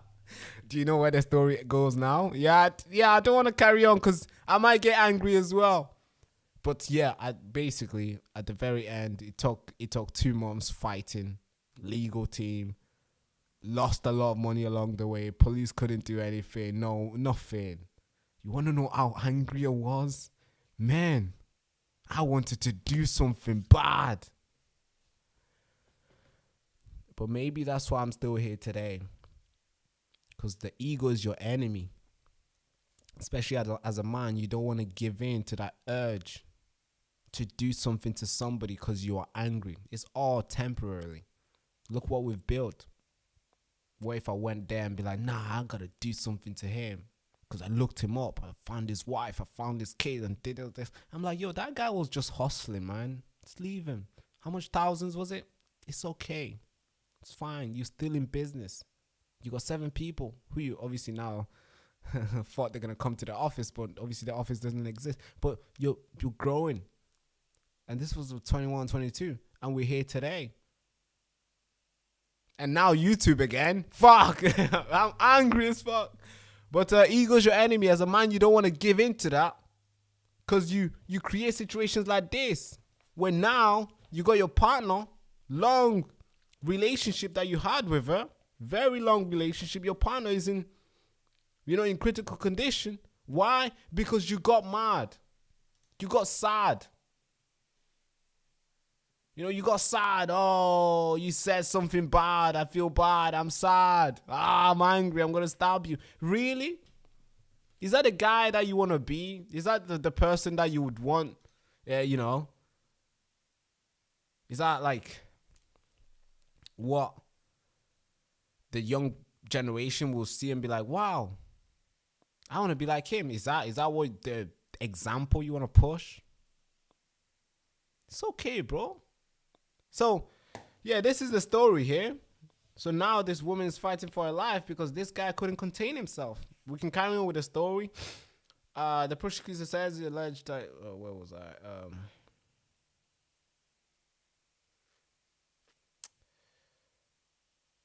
Yeah. So he's going to go, his next court appeal is on November 12th. And we'll see what happens. We'll see what happens. I'll see if I can keep, if I can follow this on. Yeah, we'll see what happens. But yeah, if you're a guy, and this is not just for guys as well, for girls as well. If you're angry at somebody, just make peace. You don't want to be angry. You know? Bless those who are peacemakers. You don't want to be a guy who's always angry at somebody, ready to do bad stuff. You don't want to give in to that urge, because all it does is just gets worse and gets bad, and you know, it just get worse and worse and worse. It just gets bigger, stronger. The ideas are not just to push somebody. The idea is not just to punch somebody. The ideas becomes deadly because you've feeding into that monster, and the devil loves it. The devil likes it when you get angry. Yes. Ooh, the devil comes to you when you're angry. Ooh, she pissed you off. Oh no, we're gonna do something bad.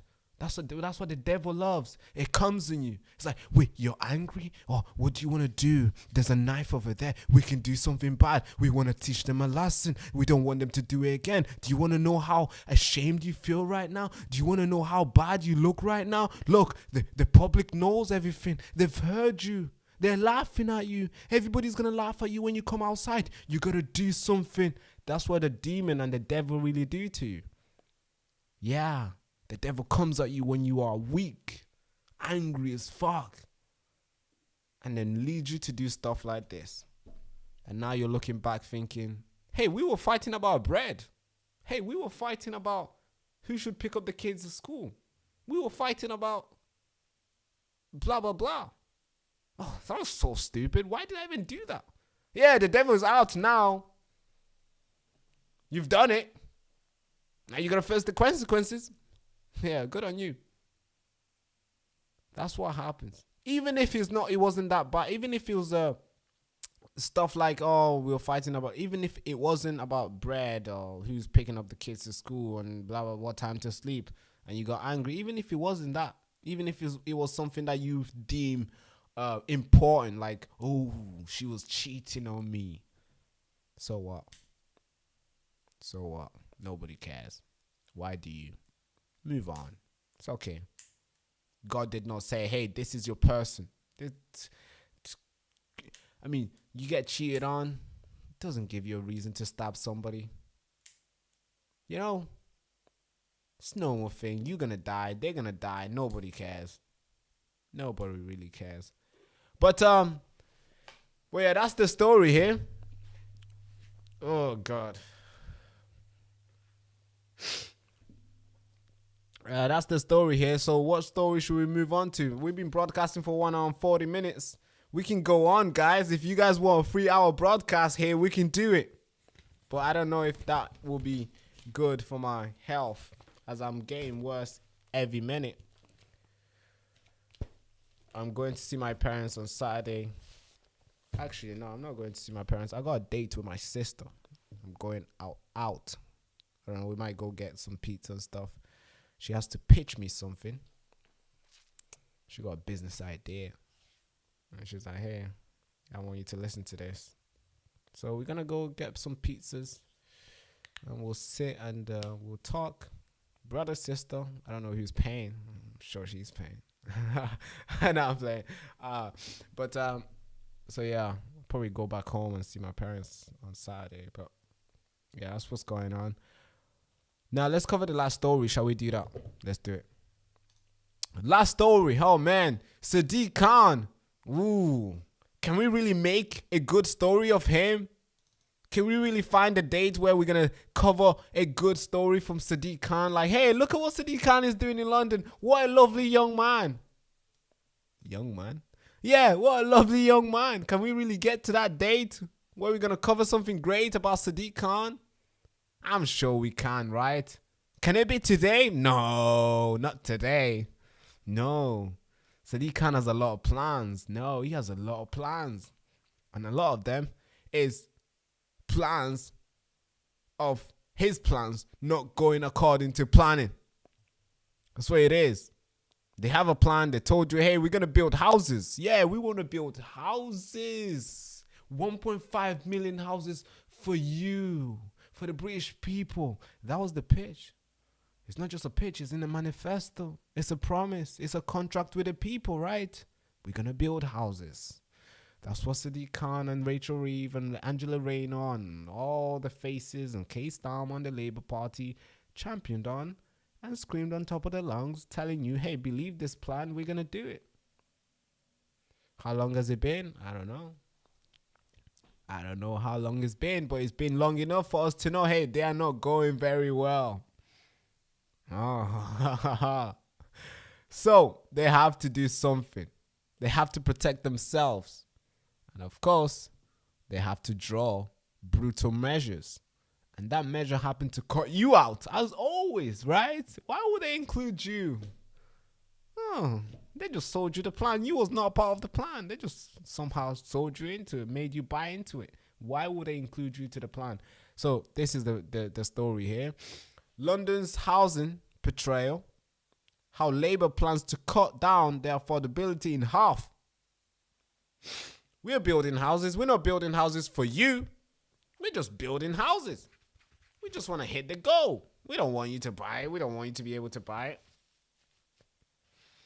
We want to build a house that will make money for our people. And when I mean our people, I'm talking about our contractors, our subcontractors. That's the people we're building the houses for.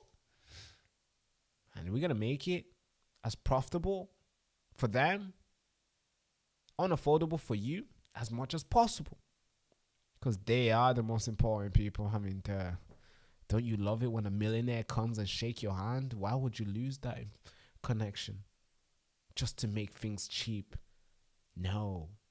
Fuck you. You can pay more for it. I want to keep my contact. Yeah, I really do. That's basically what's going on in the housing market right now with Sadiq Khan. So, of course, we got this affordability stuff where they can make houses. So, a leaked memo has come out. Yep, there's always a leaked memo somewhere. Somebody always leaks stuff. Thank you so much for leaking stuff. I really appreciate you. So, a developer has complained that 35% target lenders scheme unviable. Last month, the Home Builder Federation represented a majority to the private sector developers issue a report calling for 35% affordable housing targets to be cut to 25%. I mean, what does that really mean? You're probably thinking, Barak, what does that really mean? Nobody really cares. You're just saying some numbers. I mean, like, could you try to explain it? So basically, these houses, they make houses, right? And obviously, they have to make enough houses so normal people who are trying to climb up on the ladder, normal people like you and I, working class people, can just be able to afford it. So there's like a 35% where they're like, hey, you got to make it affordable, at least 35%. Like, we can't go lower than that. At least 35% of the population need to be able to afford it according to the market, according to what's going on at that current standard, at the current time. But the memo is saying, hey, why? Because so basically it's like, hey, if we have 35%, that means the poor people can afford it. And if they can afford it because they're broke, they're middle class, they don't have much. If they can afford it, that means it'll be cheaper. And, it won't. The lenders, the private constructors, the builders, the big millionaires, these big companies, They won't make enough profit. We need to make it not affordable to them, expensive enough so whoever buys pays more. So our people, so we can make money. That's basically what it is. So they're saying, hey, can you cut this down, please? And it's not just a random guy doing this. It's the mayor of London. Yeah, I know. And of course, we all know London is unaffordable right now. You can't really get a house there. If you do, you're getting housed in a pro area or very violent place where the country is unrecognizable. But if you want to get a house in an okay area, like maybe okay enough, there's still stabbing, there's still some robbery, but you're able to get a house and feel like you're still in Great Britain. Yeah, those places, yeah, we want to make it expensive. Yeah, we want to make sure you break the bank. We want to make sure your mortgage hits, I don't know, you got to borrow from 3 different banks. We're going to make sure you remortgage before you even, in the first month. That's how expensive we want it to be. That's Sadiq Khan with Labour Party. Again, this is a leaked memo. So you and I are not meant to know this. You and I are not meant to know this. Because they want to promise and get the people to build their houses.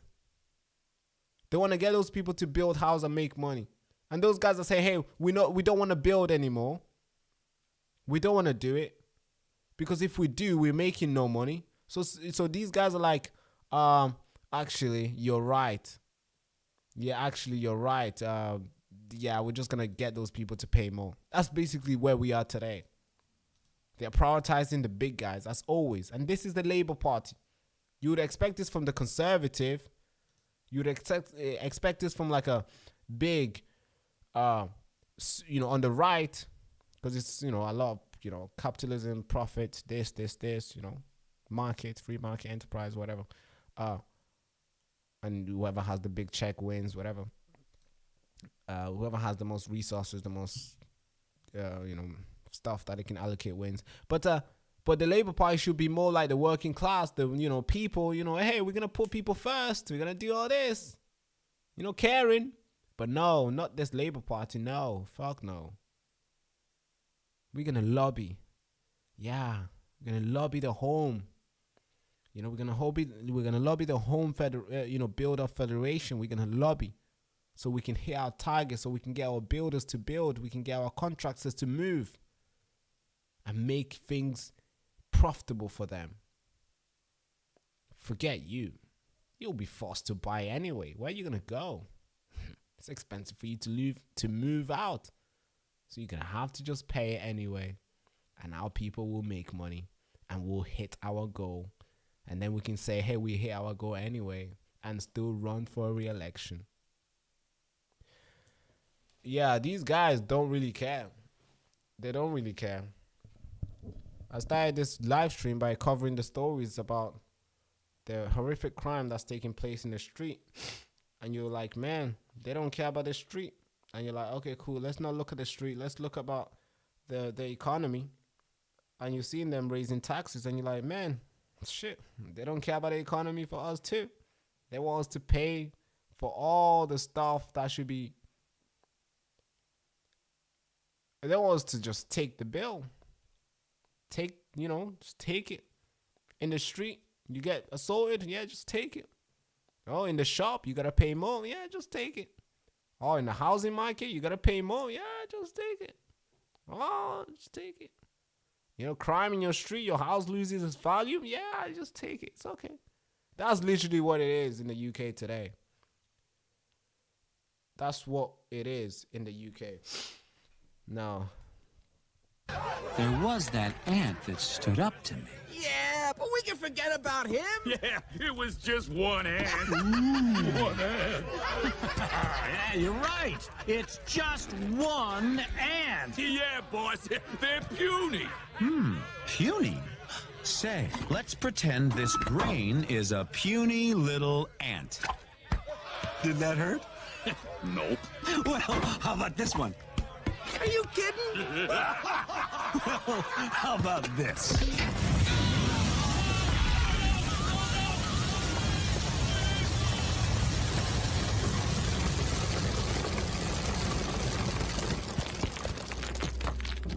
You let one ant stand up to us, then they all might stand up.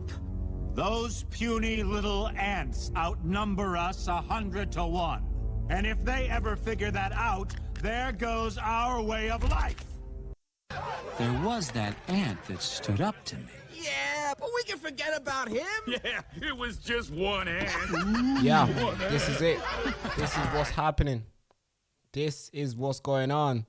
I don't know about you guys, but I feel like we've done enough today. I really do. That's a good movie, right? It is. You know, it says, we are the little ant. We are the little mouse. You know, don't be surprised. Things are free. Yeah. The mouse never know why the cheese is free. No, the cheese is not free, mate. It's a trap. You're gonna die. Like a dog. You're gonna die with your tongue out. But again, we are the little ant. We are the one who are able to stop this madness in the country. And that won't be stopped until we recognize that we have the power to stand up and put an end to it. And of course, we just delivered 1 hour and 56 minutes of broadcast. I hope you guys enjoyed today's broadcast. I really do. Share it everywhere. A friend, auntie, sister, brother, and all of them. Get them involved, because this is the Baraka Show, your frontline of information war. And I want you to know this, that we are heavily censored. I believe in what I do. I put a lot of resources and money and, you know, time and allocations. I put every single thing I have, so then this show gets better and better. But YouTube always try to throttle this account, always try to censor us. And I believe we're gonna win if we get together, if we hold hands and say, hey, we're gonna share the broadcast anyway. I think we're gonna win. And the only way we'll do it is by coming together and share the broadcast. So the feed is gonna be live, and please share it to a friend. Thank you so much for tuning in. Bye bye.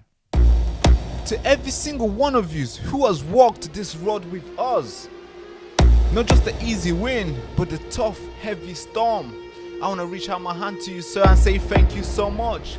Thank you so much, missus, because you didn't just fund a platform. You didn't just support creator. You stood for something sacred, something real. The idea that truth should never be owned by the politicians, by the elites. So thank you so much. Because we're living in a world where headlines are shaped by propagandists. We're living in a world where narratives are created by a politician's agenda. So staying true and telling you the honest truth isn't just hard anymore. It's becoming radical. And we've never taken a penny from any corporation or political party, because we understand that journalism should never be funded by the elites, should never be funded by politicians. Journalists should only be accountable to the people they serve, not the people that they meant to question. But staying independent comes with a lot of cost. It means no more access, no access to fancy meetings, no access to big donors. So we're choosing integrity, we're choosing morals, and we're choosing to put stories in front. And trust me, that's a cost I'm willing to take. That's why we need you, not just as donors, but as people, as defender of truth, as people that believe that truth isn't a luxury, it's a right. It's a right that every single person in the country deserves to get. And if you've been watching the mainstream media lately, I'm sure you've felt a quiet rage when you see a story being told in a different way, when you see the truth being twisted, when you see suffering being ignored, when you see the powerful few rewrite history and take over narrative and rewrite reality. And now this is the moment that stops. Every single contribution that you make to this channel is a refusal to be manipulated. It's a stand against distortion. And if you believe that journalism should be factual, if you believe that journalism should be unbiased, then this is your time for you to stand with us. Donate right now and build this movement with us. Be the reason why the truth survives in this country. Thank you so much.